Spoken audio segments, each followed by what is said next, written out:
Let's all go to the lobby. Let's all go to the lobby. Let's all go to the lobby to get ourselves a treat. Let's all go to the lobby. Let's all go to the Hello and welcome to Movies vs. Capitalism, an anti-capitalist movie podcast. I am Rivka. And I am Frank, and as of this past weekend, officially an Ambi-nominated podcast. Woo, woo, woo, woo. Yes, in case you haven't already heard, if you're not reading the trades, this podcast, Movies vs. Capitalism, was nominated for the Podcast Academy's Ambi Awards in the Best Entertainment Podcast category. So we found that out just a few days ago, and we are very excited. We are thrilled. We are absolutely thrilled and honored and blah, blah, blah. I feel kind of like we're Trojan horsing it a bit because we're nominated in the Best Entertainment category. As opposed to like Best Political Commentary. Well, yeah, I wouldn't imagine they would necessarily put us in Best Political Commentary, but well, I just think it's fun. I just think it's fun that we're going to be out there with our anti-capitalism. Yeah, be really fun if we won. And then they let us on stage and hold microphones and speak to the room. I don't know what we would say, but we'll figure it out. But I also want to say we share this nomination with the amazing Ren Mack, who was our guest on the episode that we submitted to the Ambi Awards, the Matrix episode. So truly, we share this nomination with Ren, owe them just as much as, you know, the time and effort that Rivka and I put in on this. So thank you, Ren. And if you haven't listened to that episode, it's official selection now. Yeah, there you go. They are brilliant on it, so... But Rivka, you had one news item that you wanted to talk about today. What's on the docket? Well, Tommy, my partner, I say that every y'all, if you listen, you know who Tommy is. You know who Tommy is. Both me and you, but separately, odd choice to not do it in a group chat, this article. And so then I texted it to you and you're like, Tommy already texted it to me. But I do think it's just, you know, it's one of those that comes around and it's a great example of just how capitalism and the business of making movies under capitalism just completely is antithetical to art making. And will favor capital over art and the artists and even putting the art out there. So this was an article in IndieWire titled, "Here's Why Coyote vs. Acme is Worth More Dead Than Alive." And yep,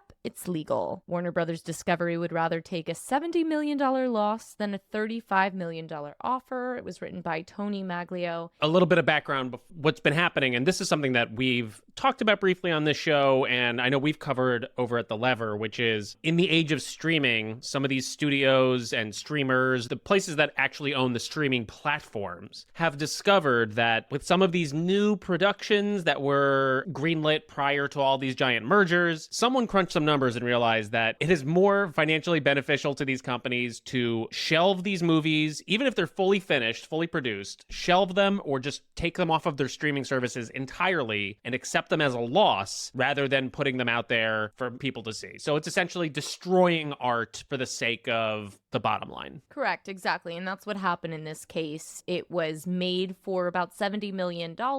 And even though it was shopped for, I think, about 10 different people and they got an offer for less than that, they may have taken a loss, but the film would have been put out for people to see. And presumably that's like why we make movies, right? So people can view them, enjoy them. That's why the artists do it. That's the point. But no, like you just said, it made more sense financially for them to take the tax break. And this isn't the first time this happened, as you said. This happened with the film Batgirl, and there was... It's happened a few times. Yeah, it's happened a few times, and it continues to happen, and people are like, this is the system, the economic system we live in, and this is the system working as is. This is good for business. Terrible for art, great for business. And ultimately, it's how things are going to be when you make films in this system. It's probably going to get worse because, as we know, the unceasing desire for capital will just keep us rushing towards this. I'm sure it's going to happen more and more. I just thought this was a great example of just how really ridiculous it is. And so if next time you're in conversation with someone and they're like, well, what's the big deal? You can be like, well,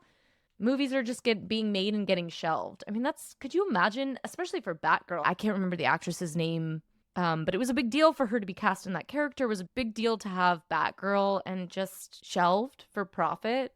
Devastating. devastating. And actually, I think shelved isn't even the right term for it, because shelved is a thing that happens to projects at any given point over the development process. It's like, oh, we paid you for a script. The script didn't turn out how we wanted it. We're not going to actually shoot the pilot of the movie. So that's shelved. What's happening here is that these are completed productions. Like, they've spent the money on the production. The thing is, if not fully edited and done, it is shot and in the can. And then at that point, they're like, actually, get rid of it. Get rid of all of this work that people have put on. I think they use the term boxed in the article. Maybe we would say something more like piss-soaked, shot on. Arson. It's like arson. Arson. Digital arson. That's the exact. That's it. And most importantly, at least for me, this goes against the common wisdom in capitalist economics that the market will always spur innovation. The market will always create the best outcomes. The market will force people to make the best decisions, both creatively and scientifically and environmentally. And we see time and time again that is just bullshit. And that very often the market is incentivizing whatever is just going to create the most profit at the end. And whether that is destroying an entire movie that a lot of people have worked on that no one will ever see, or whether it is burying a scientific report that your chemicals have poisoned a community, it's the same thing. It's the market does not prioritize innovation. It prioritizes profit above all else. And this is just another example of that. Yeah, go off. I will. It's our podcast. I can go off as much as I'd like. Well, yeah, I think that was a nice, solid, tangible topical. We should head on over to our conversation of cars. Let's drive on down to that conversation about cars. Drive on down. But before we get on the road. Wow. This is why we got nominated for an Abby Award. Right here. You're hearing it. It's the segues, truly. Just want to let you all know that this podcast is produced by the two of us. Yes, we perform all of the necessary labor to make this show happen. And as we are trying to practice our anti-capitalist values, we don't sell ads on this show. Instead, we rely completely on community support to keep the show going. So if you're able to support us, please consider subscribing to our Patreon. For just $5 a month, you get access to our entire back catalog of premium episodes, and you will be directly supporting this show. You could also leave us a one-time contribution in our tip jar, and you can find all of those links in the episode description in your podcast player or by going to mvcpod.com. You can also help us out for free by leaving a rating and review for this show on your podcast app. It takes 2 seconds, and it's super helpful in boosting the algorithm and getting this show in front of more people, and we really appreciate it. All right, we'll be right back with our conversation about cars with CJ Koepp. All right, we are once again joined by CJ Koepp. CJ is a climate activist, improviser, and stand-up comedian based in San Francisco. CJ, welcome back to the program. Thank you. Happy to be here. CJ, you just told us right before we started recording that you have a new skill that you might be adding to the official bio soon. You are taking a clown class, right? Yes. Very prestigious clown education happening. I mean, clowning is a very serious business for Yes. those who don't know a lot about clowning. So we wanted to talk about this because Rivka and I also took clowning in college in our theater program. We did earn our red noses, but I would love to hear about your experience so far. It's been surprisingly psychological. And like, I feel like there's this whole, I don't know, the woman that I'm working with is brilliant. Like, she talks about how the clown's journey is kind of going back and forth between these like really happy and really sad states, which kind of mirrors, our own journeys throughout our day of feeling great, feeling horrible, feeling great, feeling horrible.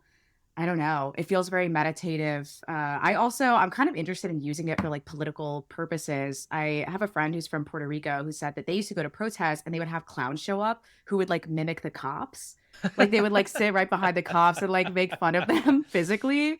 And I'm like, that just seems like that's my dream. I would love to do that. Yeah, I love that. Clowns are just so inherently anti-capitalist. I mean, they're doing what I think great stand-up comedians are like in touch with their clown and just being so in touch with just the primary emotions and the physical nature of it. It's like, especially in a world where we've gotten so intellectualized, I think it's just really important, really profound. There's also been so much, it's been cool to see a resurgence of clowning come up in like the popular culture. There's the It movie.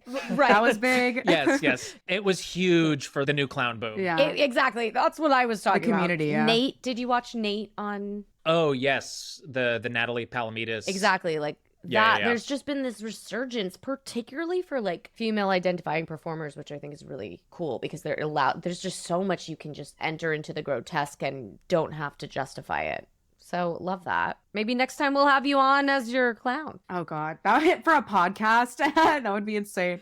Just 40 minutes of silence, like honk noises or like pies splattering. Yeah, I would love to. How were your experiences delving into the world of clown? I know for me, it was one of those things where, like, I remember as we were discovering our clowns, you know, it was a lot of like improvisation, and you're just sort of like just creating these biographical details out of nowhere. And then like we would finish a class and our teacher would pull us aside and be like, hey, so you talked about how like your clown was hurt as a child. Does that have something to do with your childhood? And you'd be like, oh my God, you're right. Oh my God. Yeah. I was going to say, you know, in the world of undergrad, when we were so young, you know, you're still basically a child. And I had the same experience, right? It was very deep and it was really important to my sort of big path towards understanding my identity and who I am more in the shape of that. But I could see how that could also be like, there's many places that could go. You need the right teacher because it could be there's potential for emotional manipulation of all kind. Like any theater class. Teachers can be very dangerous. Yeah. That's like a new level of clown trauma. I know a lot of people are like afraid of clowning. Okay, so speaking of clowns, get those silly things out of the way because we're talking about a very serious film. The movie you chose for us to watch today, which I believe it was both Frank and I's first time. First time. Wow. First time. Last time as well. Wow. Samesies, but let's get into it. I'm glad I'm glad the assignment was given, so thank you. Same. We watched Cars. Cars, directed by John Lasseter and Joe Ranft, written by Lasseter and Ranft, along with Jorgen Klubian, Dan Fogelman, Keel Murray, and Phil Lauren, starring Owen Wilson, Paul Newman, Bonnie Hunt, Michael Keaton, and Larry the Cable Guy. The budget for Cars was $120 million, but don't worry, because it made $491 million worldwide. If you haven't seen this movie or you need a refresher, Cars is set in a world where humans do not exist and all vehicles are sentient. Cars follows the story of the rookie race car sensation Lightning McQueen, whose dream is to win the illustrious Piston Cup. After a three-way tie between McQueen and his two rivals, they must travel to Los Angeles for the official rematch. But Lightning McQueen gets waylaid in the small southwestern town of Radiator Springs after accidentally destroying the town's main road and being ordered to repair it by Judge Doc Hudson. He's then forced to spend time with the townsfolk and learn how to not be a self-interested shithead. So, a little bit of historical context for this film. Released on June 9th, 2006, George W. Bush is the president of the United States, and the U.S. is still mired in wars in Iraq and Afghanistan. In January, Samuel Alito is sworn in as an Associate Justice of the Supreme Court. In February, Vice President Dick Cheney accidentally shoots and wounds his friend while they were quail hunting in southern Texas. Over the summer, housing prices peak in the U.S. before the housing market bubble bursts, ushering in the subprime mortgage crisis. In October, Google buys YouTube for $1.65 billion. In November, the midterm elections result in the Democrats regaining control of both houses of Congress. And just for the average American, the average annual income is $37,900. A house costs $266,000. The average rent is $950, and a gallon of gas is $3.03. What was 2006 for the two of you? I know Rivka, it was our last year of high school. I was 6 or 7, I think. Oh, wow. I was probably eating dirt, putting crayons up my nose. Were you watching Cars? Was this a movie? Was this I saw it as a child and then was rewatching it recently just because I hadn't seen it in a while. And there's, if you look on like Disney Plus, there's like Cars 2, Cars 3, Cars series, Mater spinoff. Like it's like a huge franchise now. And I'd been to the Pixar headquarters recently and had like seen all the Cars statues. And I was like, I should watch this. And then my brain was like on full power because I grew up in a very small town too. So I was like, wait, I'm putting all these pieces together. I'm shocked that you guys didn't have a good time watching it. I'm so curious to hear more. We'll get into that, but I would like to give you the floor first. I want to know your take. I want to know what was firing. Because you reached out back to us and you were like, hey, we have to talk about Cars. Someone needs to talk about Cars. We're like, all right, let's talk about Cars. So why did you choose this movie for us? I grew up in a very small town. I grew up in a town of about 5,000 people in Wisconsin. And I was there from ages like 0 to 18, didn't move or anything. And I feel like that experience and the biases and challenges that rural communities face are almost never talked about or portrayed in movies or anything. So to see this movie so explicitly lay out, like, look at what happened to the small town, talking about, you know, the economic decline after they built the interstate system.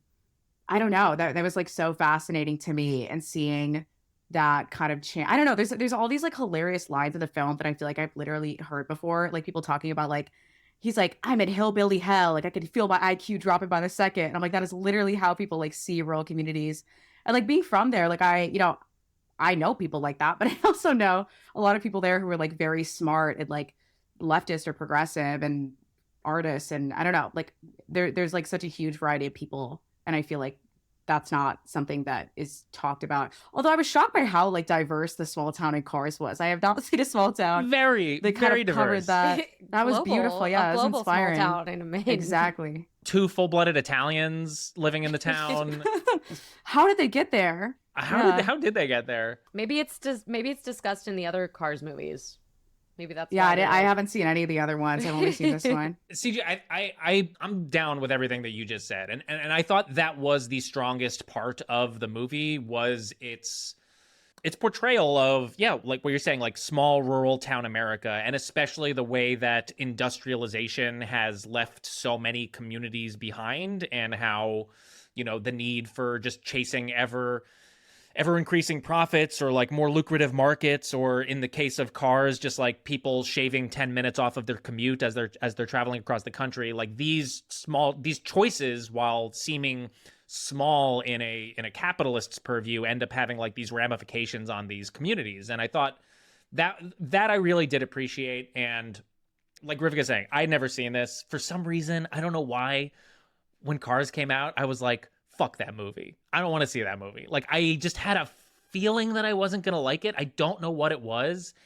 And I'm realizing that, like, it feels like the Pixar movie, like, for middle America. Like, that's the audience it's aiming towards. And I think just as, like, a shithead 18-year-old from New Jersey, I was like, I don't give a shit about cars racing around in the Midwest. So while I didn't love the movie, I am glad that I finally got to see it, because I do think you're right. I think there's like a lot of valuable things it has to say about the way that industrialization has just fucked over so many small communities in the country. And that's a great example of that like anti-rural bias immediately, of you just being like, oh, this takes place in the middle of nowhere. Fuck this. I'm not going to watch it. Yeah. Like that's very real. Yeah, I agree. No, I think that everything you're saying was the most interesting part of it. The second it came on, I too, but I didn't even know it came out in 2000s. I don't think I was thinking about kids movies. Like, to me, I was like, that's a child's film. Oh, I was fully in on these Pixar movies even in high school. The Incredibles came out the year before. Ratatouille comes out the year after. I was in the theater for both of those. That was not me. I was seeing Hotel Rwanda, but okay, to each their own. Wow. For which I cut school. So cool, Rivka. Wow. Core Yeah. memory. So my initial, like, I did put this on, being like, I can handle it now. This will be fun. My initial reaction, I'll be honest, I wrote nightmare film. I was like, this isn't. I was like, this is. And I was shocked. I had a full body visceral response to, you know what it was? I don't like the concept of anthropomorphic vehicles. I was really disturbed. I had to pause because I was like, I might throw up. I don't like seeing tongues coming out of cars. It made me think. I was like, wait, when this came out, and the like whole that episode on like the guy who likes to have sex with the cars on My Strange Addiction. I was like, is this what is going on? This is like, that inspired this movie. Did this create a whole bunch That's of the target people? audience, yeah. And then before I could even get past that, I was just like, what am I feeling? I unpacked it a bit. I think there's something that's just really Well, I think it's nice that we have, and maybe some people, maybe it's inherent to human beings. I don't know. This like thing of where we have to make everything human to feel like I can only relate to you if you were like me, tree. Like that tree could be a human too and could speak. You know, it's a little. I can't imagine that all cultures were always like this, where they're like, you have to be like a human for me to relate to you. It's like speciesism or speciesist. Yeah, or like, yes. And I'm sure there's something climate relate too, where it's like, what can't you just appreciate that like things actually are not human, but they're still valuable and like, Or that like animals have their own emotions. And so do cars, apparently. Right. That's like, you could not get more of a car-centric society than in the movie Cars. Do you know what I mean? Like, where's the public transit? No. I couldn't. I said, are you kidding me? Because I was like, certainly they're talking. Obviously, I know Cars is going to be talking cars. I'm not, what was I going to expect? What I was not prepared for was that these cars were a society of cars. So there's a car driving another car. I said, what is happening? There's a truck driving it. I said, that car's a car. Why is that car not driving itself? The rules of this world were bananas. I kept getting stuck on when he's fixing the road and he's hauling this machine behind him that they call Bessie that is presumably not alive. And I was like, where is the line between like a living machine? Like, is Bessie a corpse? Like, I don't understand where she has a name. Like, it feels like if it was just a machine, you wouldn't name it and give it female pronouns. Like, that was the mind-boggling parts of me. Also, car reproduction. We don't have to get that deep into it, but... And the pronouns, it was very 2006 in that. I was like, wow, we have cars. You could create any rules to this world. They are cars. And they were like, chicks and dudes. That was...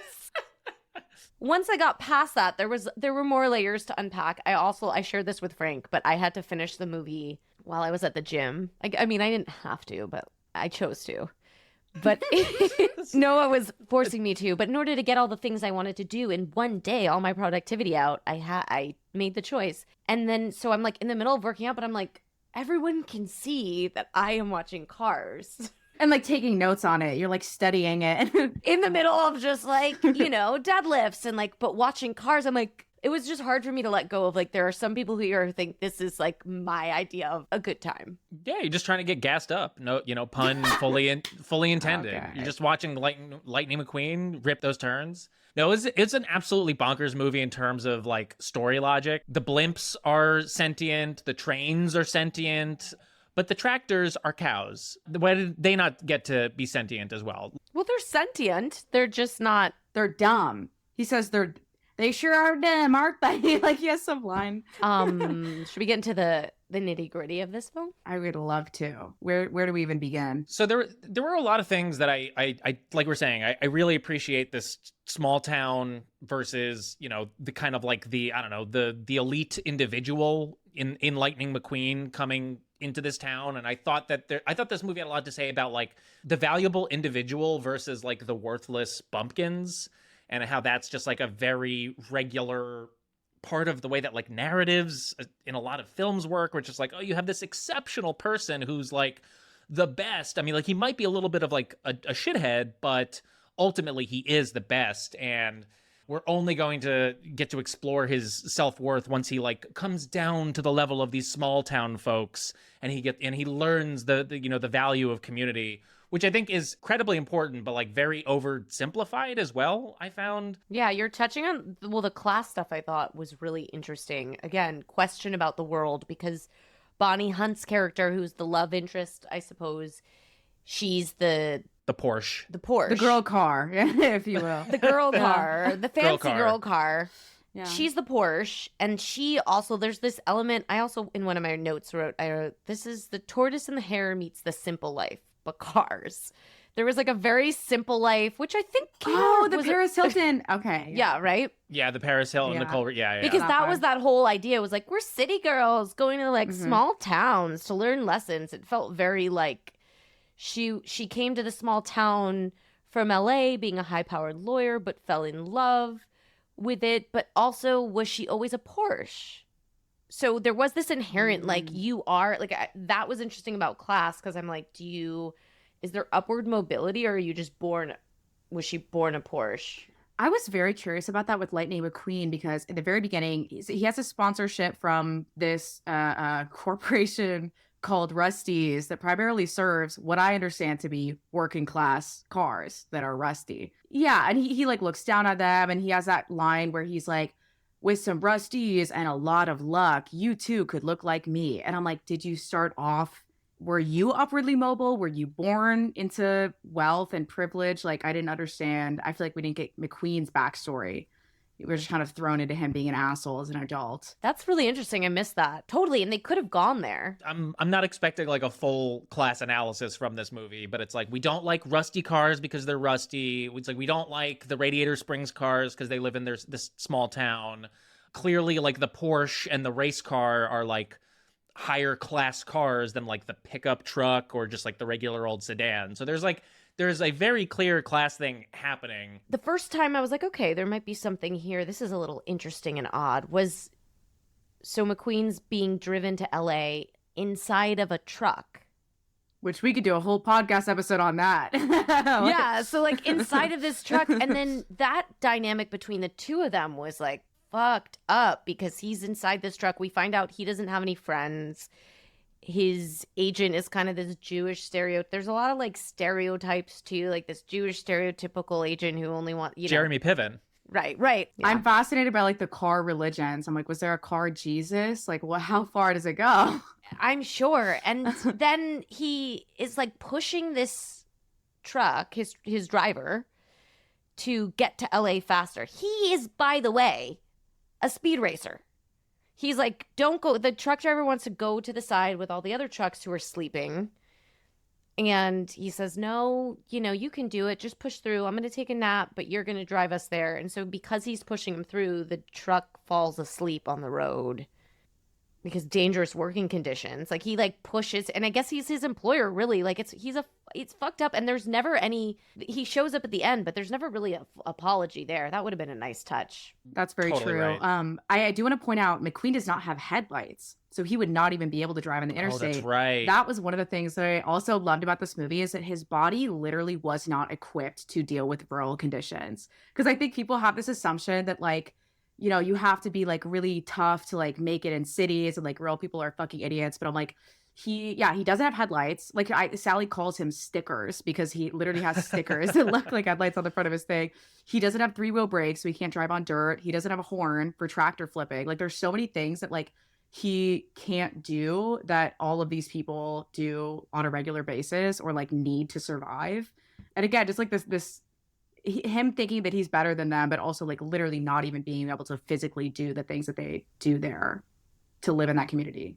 Oh, I like that a lot. Yeah, now that we're getting into his character, I mean, I guess they were really trying to go after this idea. Like, there's something about fame and like, it's kind of the tropey story of like fame will fuck you up and we have to bring you back down so that you can be more famous. And he doesn't win, spoiler alert. Like he goes back to the rematch and he learns this lesson. He helps out this old car. It's very sweet. But ultimately it still makes him more famous. So like to me at the end, like if I'm watching this as a child trying to get my messaging about the world, my takeaway would have been it's still very good to be famous, but you should be humble famous. Yes. It's like you need to be humbled first, but then you can go on to your individual success with the support of the community behind you, because that's ultimately what they are for.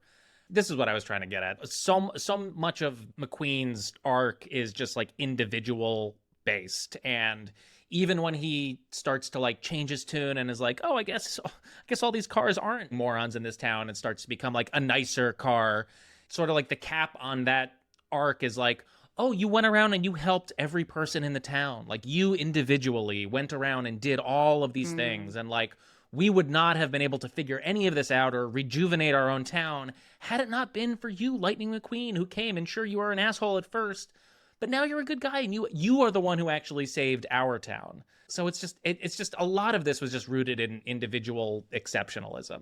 But if he really changed, he would have said sorry to the driver who he literally let fall asleep on the road. That was wild. I saw a lot of his character arc as going from, again, this very like buying into this capitalist myth of like individual success and everything. Like there's this scene at the beginning, he's doing this race and his crew team is trying to fix the tires, and then they quit because he's talking about how he's doing everything himself, and he's like, oh great, where am I going to find someone that knows how to change a tire? Like just instantly like devaluing their labor and the way that they like helped him get to that point.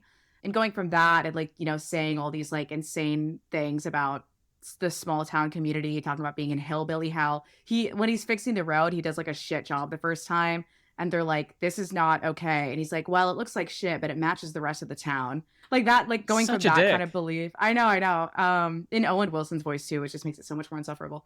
But going from that to like actually like developing relationships with individual people in the community on like a deeper level, and like having a better understanding of the community and like more appreciation. Like there's that scene where he's slow driving with Sally and he sees the waterfall and he's like, holy shit, wait, this is beautiful. Like there's all these things about this place that I don't know about.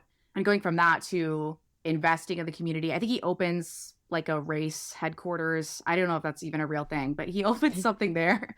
And then you have all these people that are like coming back into the town, which yeah, it is very individualistic, but I feel like it does like kind of mirror like one way that you could help a lot of rural communities, because a lot of like small towns are affected by whatever industry they're built around leaving, or circumstances that make it basically impossible to keep doing it. So I'm from like a very big agricultural community, and because of globalization and new technologies, it's gotten easier for a very small group of people to farm a very large piece of land. So like smaller family farmers who like aren't, you know, putting chickens in these like little tiny spaces, like can't compete with that. Like I know people that have a small farm and they literally have to work full time just to keep the farm running because they're losing money on it. And that's like most like small and family farms. I think like half of them are like losing money on it. Monsanto and Bill Gates just own like all of the farmland in America now. So it's just like, it's impossible to compete on that scale. So yeah, so this idea of like bringing in, literally just like dumping money into rural areas or opening up. I think that they start opening up a lot of different,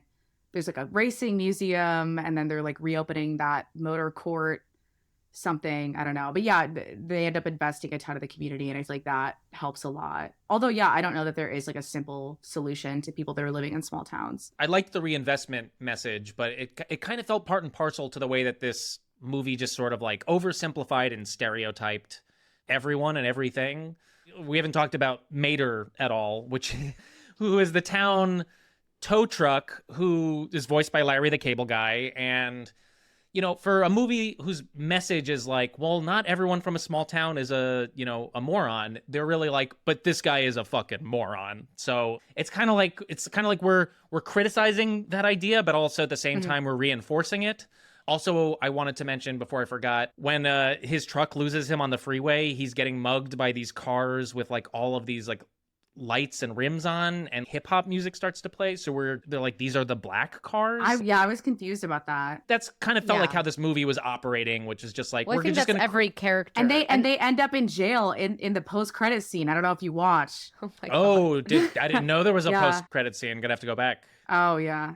That's why. Yeah, I mean, before everyone's like, but what are you guys talking about? It's a cartoon. What do you expect? Like, it's a children's movie. Let it be. Like, this is actually where it's probably the most influential. And obviously, it's 2006. Like, I think movies are hoping to get better. But a lot of people wouldn't even analyze it this deeply. And it's like, what's most important to analyze deeply? Because this is, you look at the age of kids that this is marketed to. I mean, I think a lot of it's like nonverbal. Like, you're probably putting this movie on for kids who are like, oh, cars, a tongue is coming out of that car. They're not totally mortified yet. I think that's why it's not as unsettling for me, because I feel like I watched it when I was younger and I'm like used to it. But it is His tongue jarring. comes out far enough for him to have a tie. Yeah. I said that is absolutely mortifying. Jail right away. It will It's that'll be horrifying. my psyche forever. But like, kids are watching this.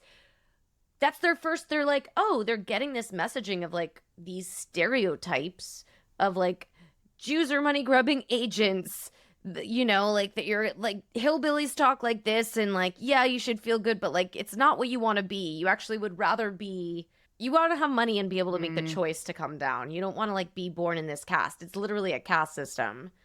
But like, kids can't dissect it. well, they can start listening to this podcast. And then Yeah. So if you're going to show your child Cars, please. I actually didn't hate the Mater character. And I think part of it was because, like, I feel like he does remind me of people I actually know. Because, like, you know, obviously not everyone from a small town is like that, but it's not like that's never happened before. Do you know what I mean? Like, when I was in high school, I feel like I could point at a table in the cafeteria and be like, those are the Hicks. And then I graduated and I moved to a city and I was like, oh my God, we all were the Hicks. You know what I mean? Like, there's like levels to it.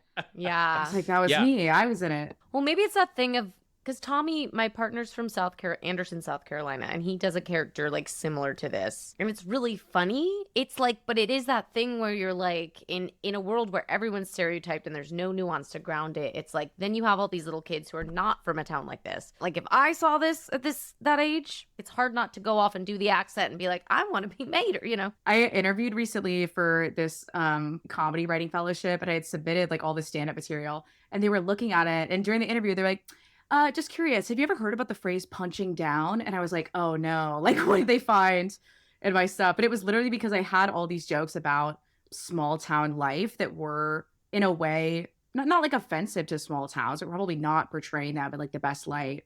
And I thought that was so interesting because I feel like it is like so easy. Like, I feel like I really like love the place where I'm from, and it's very easy to make fun of it. But there's like, it's hard to flip that around and like make fun of people that are from cities that are not from that environment, because there aren't stereotypes that are really associated with this dominant class, even though there are like things that I've noticed specifically about like city slickers' ability to like handle like being in nature, like small towns. Like, I have this friend who is a San Francisco native, and we went camping, and like they'll have bugs come at them and they'll start swinging at the bugs, like trying to like punch the bugs away. And it's so fascinating to me. But yeah, it is. I feel like it is difficult to like critique.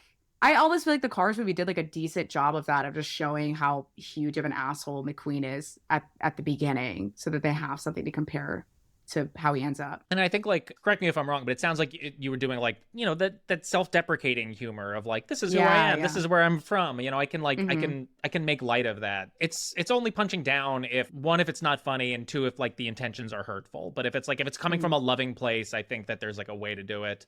Well, it's interesting because I am going to go back to The Simple Life for a moment, because this is something I was watching quite actively at this age around. It started in 2003.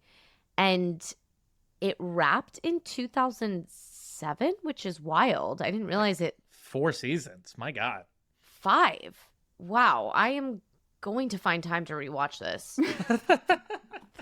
You're getting me to rewatch it now soon. Oh, I've never seen it, but I'm so fascinated. Oh, wow. If you like Cars, CJ, you are going to love The Simple Life.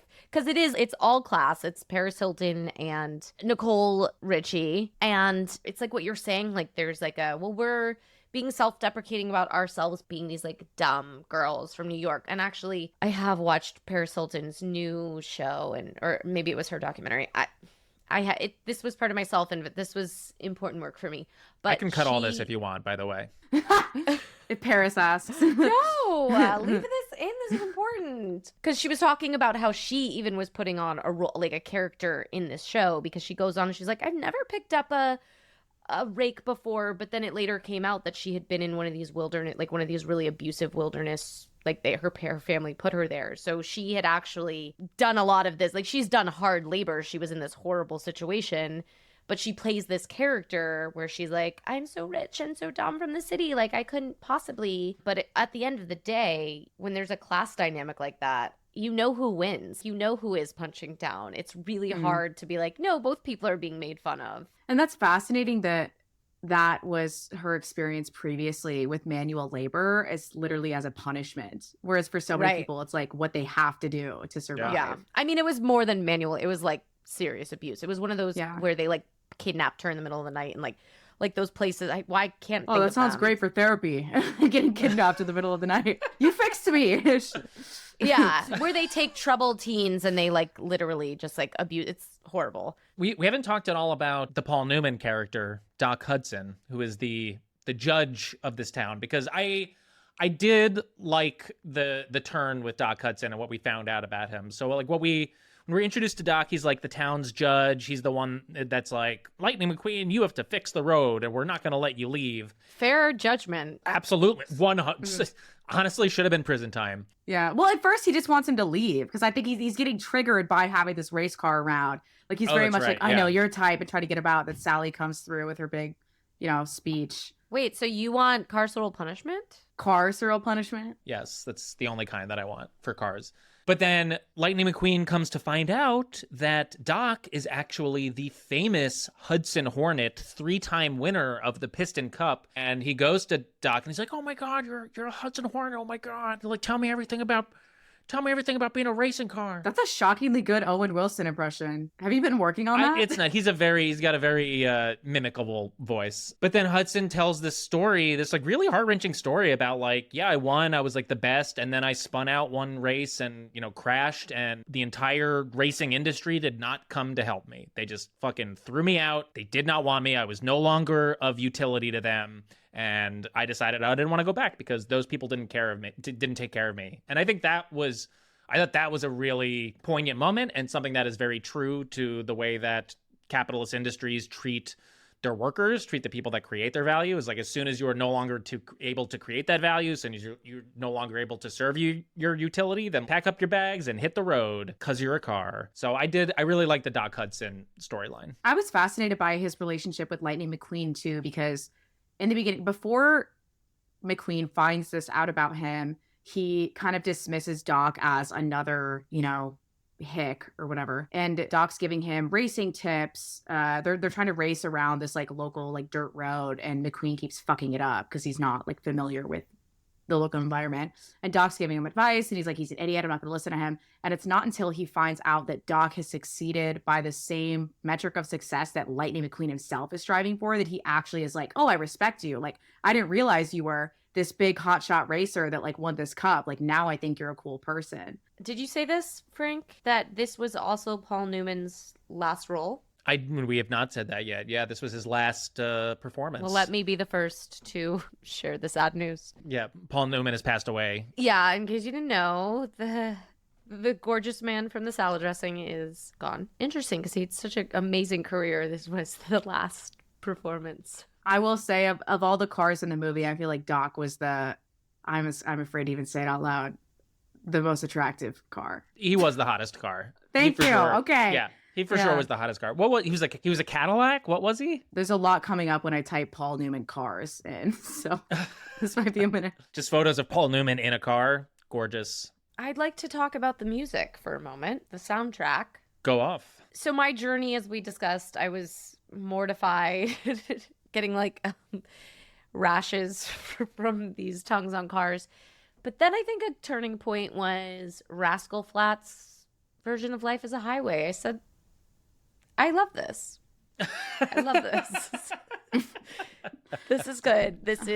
I can get down with this. And this, just in general, the soundtrack, I was just like, this is so Americana. They found if you ever play like an improv game where you have to think really quickly about songs that have to do with cars, just take your brain back to this movie because it's got them all. I love, there's a very heavy-handed song in the middle of it too, where they're talking about the collapse of Radiator Springs. That Our Town song, where the lyrics are literally like, capitalism destroyed our town and it used to be a community. And I was like, wow, they really laying the message down there. Yeah, that was the Main Street isn't Main Street anymore.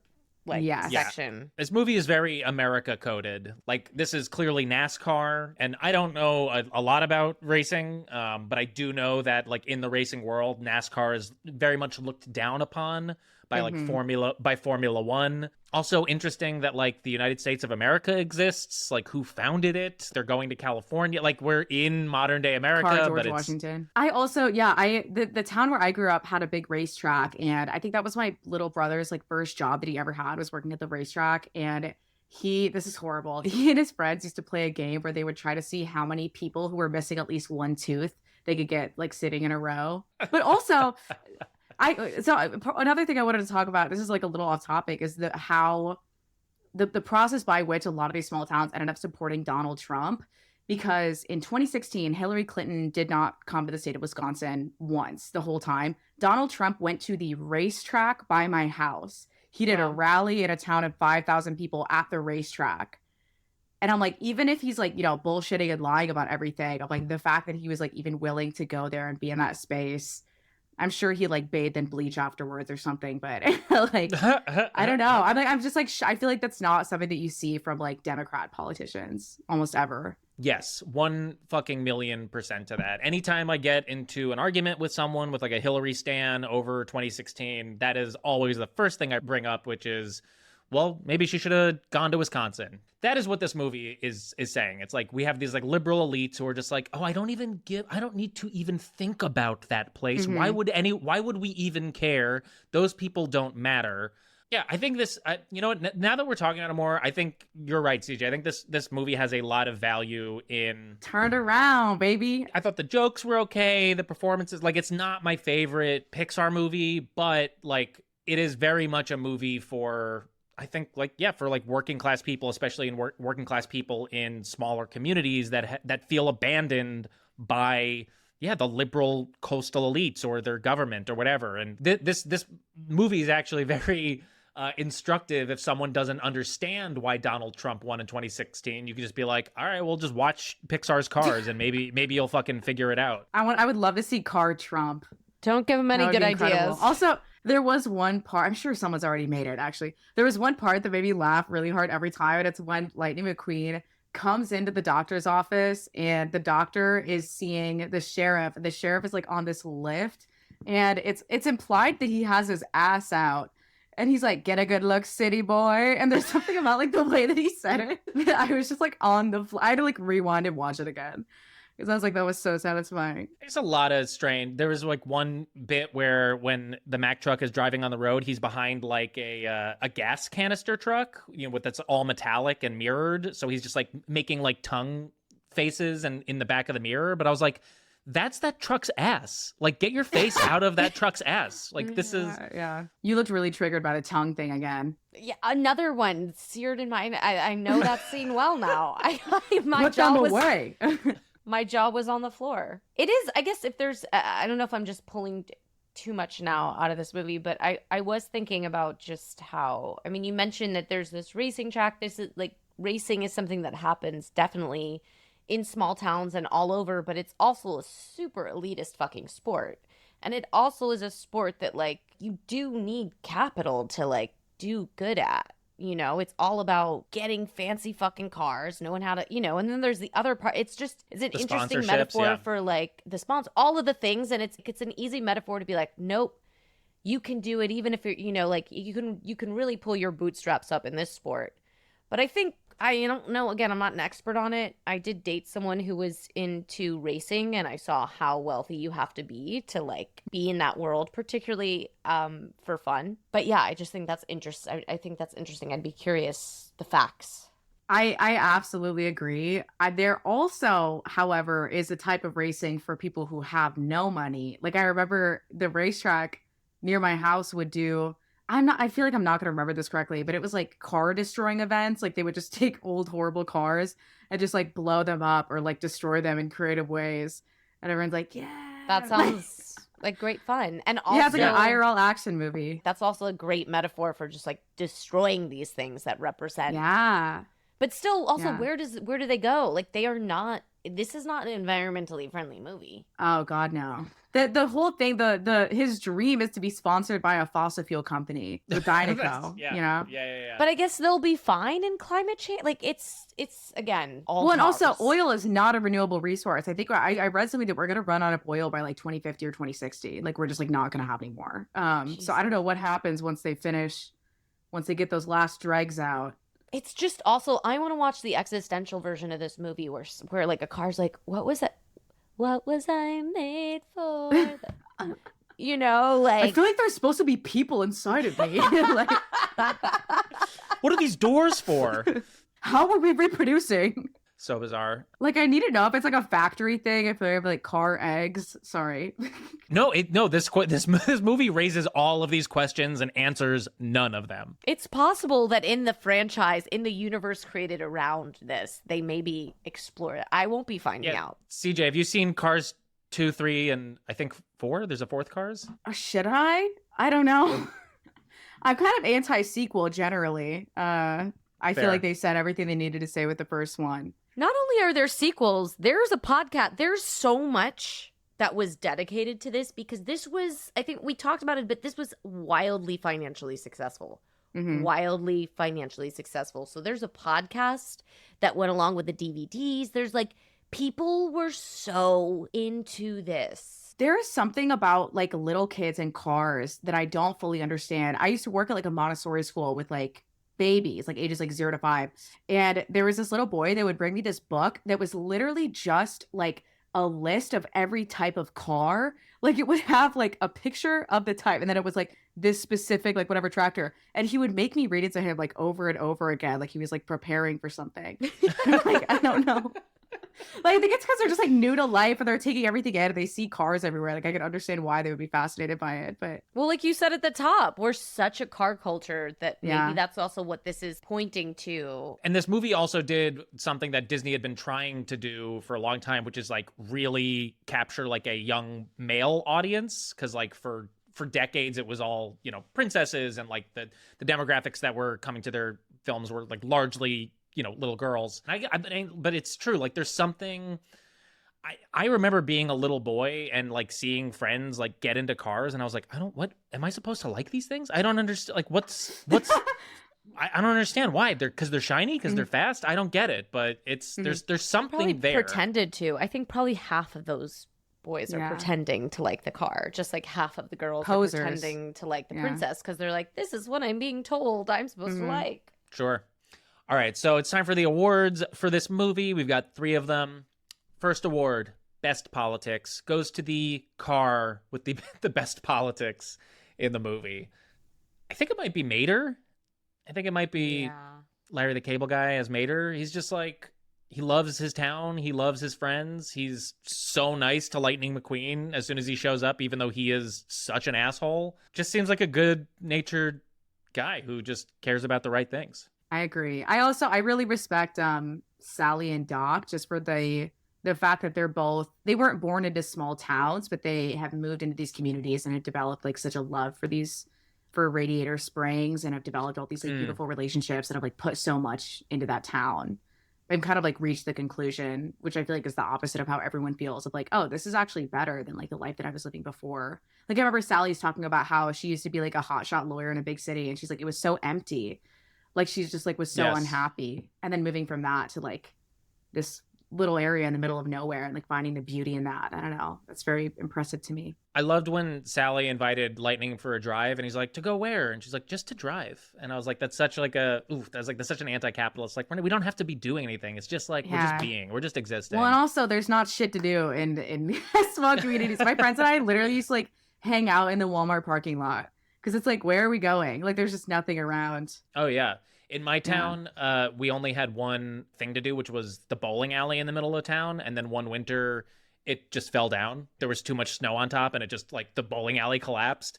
So then there was this just big rubble pile in the middle of my town, and then like all the kids started just hanging out at the rubble pile. It was just that's like brilliant. it's just like you got out of school, head on over to the rubble pile. You know. I know a place. You know It's a what? rubble pile. I grew up in, you could say, the heart of it all, New York City, and we just ended up hanging out on street corners. Like, you know what I mean? There's so much to do, Yeah. and all we would end up doing, we would go to, you know, by 59th Street, they have the Globe right by Trump Towers.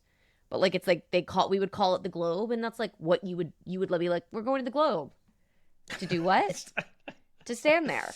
Like, gonna go it could be your rubble pile, it could be the That's Globe. fair. There's something about teens just want to stand. Yeah. I feel like there's not really like third spaces that are accessible to teenagers at all. Do you know what I mean? Like Totally. you can't really hang out in the library because you need to be quiet there. Yeah, And you can't, like, you know. someone needs to have a cool parent who just like lets you guys all hang out in the basement and drink light beers or something. Lest you be crawling around in the rubble doing what kids do. Yeah, I'm going to go with those Yeah. two. I might give a shout out to, did you know George Carlin's also in this movie? Oh yes, I did. As Fillmore. Fillmore, right? Was the hippie. I mean, Yeah, the hippie. hippies always have generally decent politics until they age out of them. He did have that one great line near the end, which was a very George Carlin line where he's like, "It's the oil companies, man. They own everything." I was like, just he's not even pawns." wrong. Like He's not wrong. I hate that they gave that character to like the, you know, hippie because I'm like, Speak your truth, King. Like, And good for McQueen for saying yes to the homegrown, what was it, vegetable oil or whatever it was. yeah, the organic oil fuel Yeah. or something. All right, our next award is worst politics. Goes to the car with the worst politics in the movie. I want to say Lightning McQueen at the very beginning. I don't know if it's like the worst, but it's not great. Not great. The only other one I would think of is like, what's the name of the Michael Keaton car? That's like the green one that he has to Chick Buster car? or something. Yeah, Chick. You're right. Chick car, something like that. He's a real shithead. His whole thing is like knocking cars off the road and hurting other people and just like pure self-interest. He's like, I don't care how many cars I need to murder in this race. I am going to win it. He rips off Lightning McQueen's bit. You know, he does the lightning, ka-chow, and then he starts doing thunder, and then his little noise. It's rude. He's stealing someone else's material. Cannot do that. Bad that is politics, unforgivable. yeah. Bad politics. I think if I'm going to go just strictly political, I think probably the worst politics was the guy who at the end tries to like get him away from Rusty's. He's like the head of he's like the CEO of Dynaco, the oil sponsor. Like my guy probably has the worst politics. Yeah, he's a fossil fuel executive. Yeah. So yeah. He spent a lot of money lobbying car Congress. And it was there was an interesting, you know, if you're gonna really dissect it even more, of like they could have made him more of a bad guy, but they really made a choice at the end he's like, you know, it's cool if you don't want to be with us, I get it, you want to be with Rusty's, like, but if there's anything you need. And then he turns around and he's like, actually, because he promised his best friend that he would get him in his helicopter. And so he is the one who can facilitate that. It's very pro-capital. It's very like, this guy ultimately can and will make your dreams come true. And there's nothing evil about him, kids. He won't ask for anything in return. He'll just give you whatever you want. Because selfishness is the problem, not the system of capital. Ooh, okay. That wins.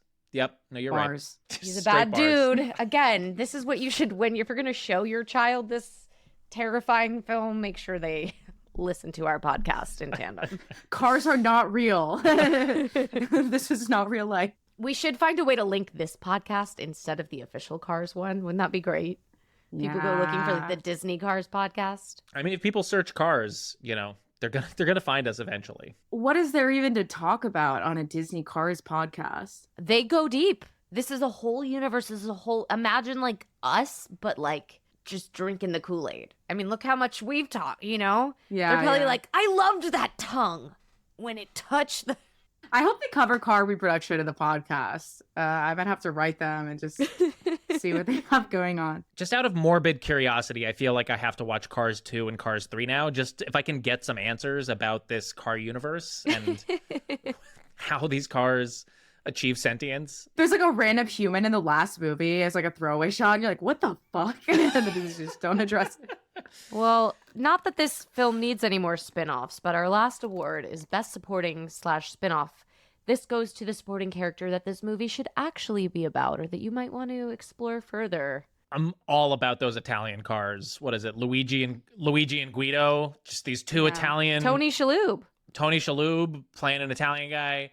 Very stereotypically, but that's okay. You can make fun of Italians as much as you want. I am allowing it for all Italians.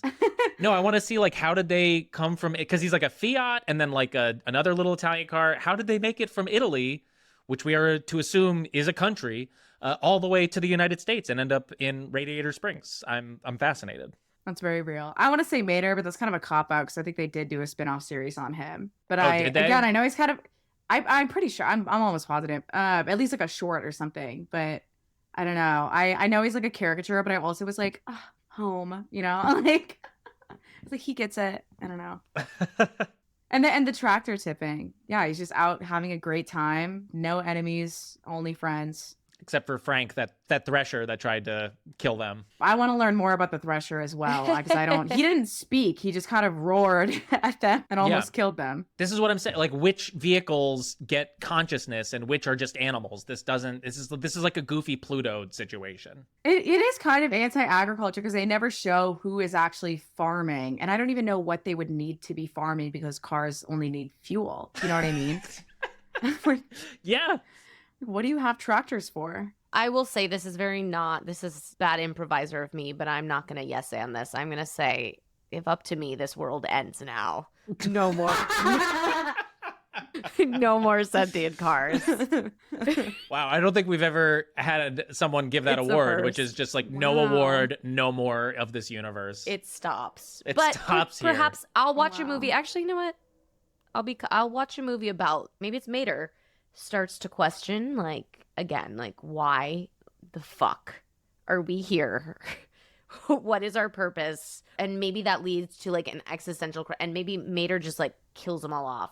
I can imagine if anyone's going to have that kind of a realization, it's going to be the hippie car, right? Taking some Yeah. weird fuel and Yeah, just yeah, going yeah. on a journey and then being like, wait a minute, man, we're cars. Actually, that's a good one. Like Fillmore, Yeah. the hippie van, being like, "We got to take down the car government, man." Like, I would watch that. Yeah, I would watch that. That's the only one I will watch.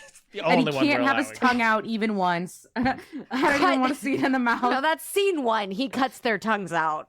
I wish this is what the people at the gym knew I was experiencing. It wasn't like You have a visible thought bubble of just like all of your hatred. of I their almost wanted tongues. to turn around and be like, hey, just in case you caught this.